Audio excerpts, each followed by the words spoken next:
Selamat datang di sesi pendalaman kita. Kali ini nih, kita mau coba bedah artikel Otak Sehat Anak Cerdas yang Anda bagikan.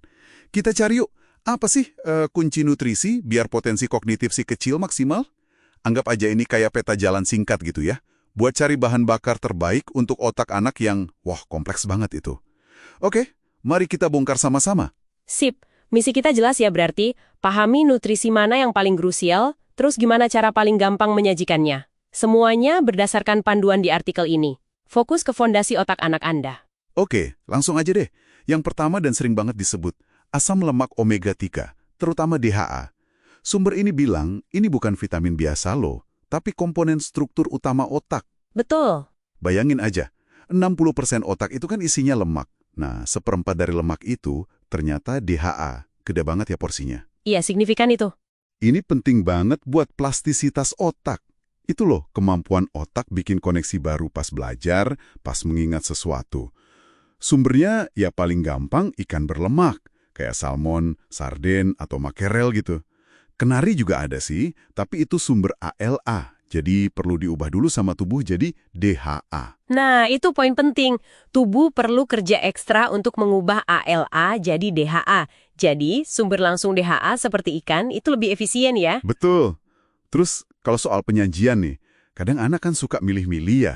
Selain dipanggang atau dikukus biasa, artikel ini juga kasih ide. Coba deh diolah jadi bakso ikan atau nugget ikan. Jadi, perlu kreatif dikit lah ya. Tepat sekali.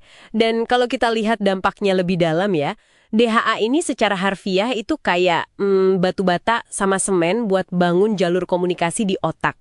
Tanpa bahan baku ini, apalagi di masa emas pertumbuhan otak, ya koneksinya itu nggak bisa optimal terbentuknya. Ini benar-benar fondasi. Oke, fondasi udah kuat nih pakai omega 3. Terus otak juga perlu kurir yang bawa pesan antar sel sarafnya kan? Nah, disinilah peran kolin. Ah, kolin. Ini juga penting. Iya, sumber ini nyebut kolin itu bahan baku buat asetilkolin.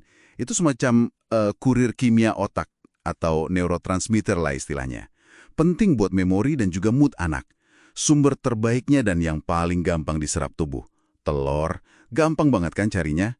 Ada juga sih di daging tanpa lemak sama brokoli. Benar, telur itu juara kalau soal kolin. Mudah didapat, mudah diolah, penyerapannya juga bagus. Cara sajinya juga gampang banget.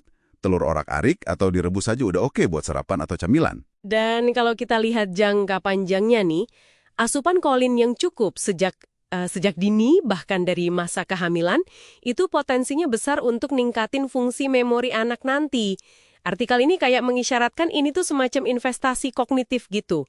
Bukan cuma buat sekarang, tapi buat kapasitas belajar dia ke depan. Investasi kognitif ya? Oke.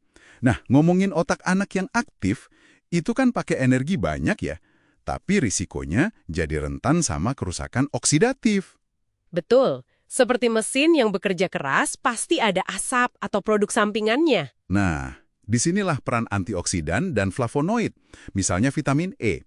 Mereka ini kayak satpam gitu, yang melindungi sel-sel otak dari serangan limbah radikal bebas tadi. Pelindung seluler ya. Sumbernya gampang ditebak dari warnanya. Makanan yang warna-warni cerah, pikirin aja buah beri kayak blueberry, strawberry, terus jeruk, sayuran hijau gelap kayak bayam atau kale, kacang almond juga. Nyajiannya juga fleksibel, bisa dibikin smoothie, jadi cemilan langsung, atau ya dicampur aja ke masakan sehari-hari. Ini penting banget karena ya itu tadi, metabolisme energi di otak kan tinggi, jadi produksi radikal bebasnya juga lumayan. Antioksidan ini kayak pasukan kebersihan yang menetralisir sampah tadi. Menjaga sel otak tetap sehat, itu artinya fungsinya juga terjaga. Sip. Selnya udah dilindungi nih.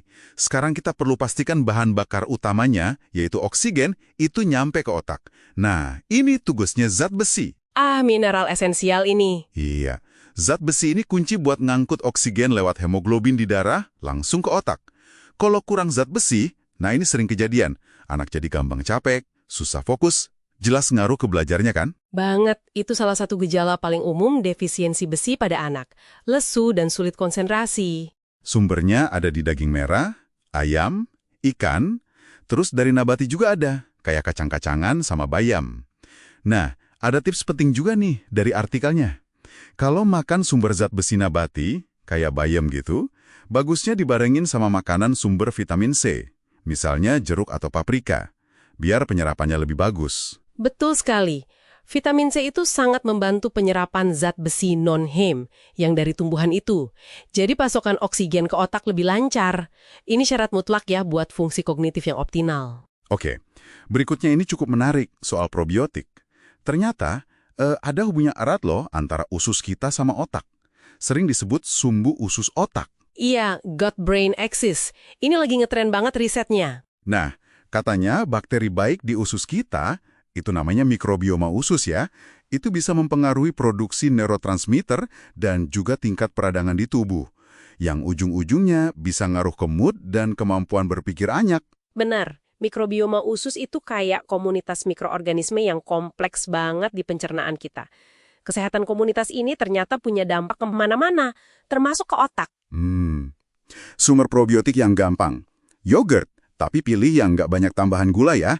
Atau kefir. Iya, menjaga kesehatan usus itu sekarang dianggap bagian penting dari menjaga kesehatan otak juga. Udah nggak bisa dipisah lagi, keduanya saling mempengaruhi. Selain nutrisi spesifik tadi, artikel ini juga nyebutin beberapa strategi praktis lain ya. Misalnya, pentingnya bikin jadwal makan yang teratur. Oh iya, itu penting buat regulasi gula darah dan sinyal lapar kenyang anak. Terus, Anda sebagai orang tua itu jadi role model. Anak kan niru ya. Kalau kita makannya sehat, anak cenderung ikut. Setuju banget, contoh langsung itu paling efektif. Sama satu lagi, jangan jadikan makanan manis sebagai hadiah. Ini sering banget nih kayaknya. Nah, poin ini krusial.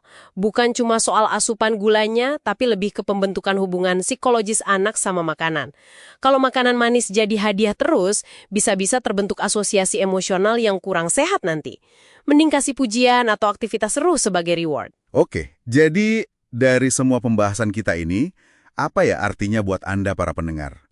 Intinya sih, ngasih nutrisi yang tepat itu salah satu investasi terbaik lah buat masa depan kognitif anak Anda. Otak yang gizinya cukup, itu modal utama mereka buat belajar dan berkembang. Betul. Dan sebagai penutup nih, mungkin ada satu pertanyaan menarik yang muncul dari diskusi kita yang nggak secara eksplisit dibahas di artikel, tapi relevan banget. Selain soal nutrisi spesifik ya, gimana sih konsistensi dalam pola makan dan kebiasaan makan sehari-hari itu bisa membentuk bukan cuma struktur fisik otaknya aja, tapi juga hubungan jangka panjang anak Anda dengan makanan, dan bahkan sikap mereka terhadap proses belajar itu sendiri. Sesuatu untuk Anda renungkan lebih lanjut mungkin ya. Wah, pertanyaan menarik itu. Terima kasih banyak sudah menyimak sesi pendalaman kita kali ini. Sampai jumpa di pembahasan berikutnya.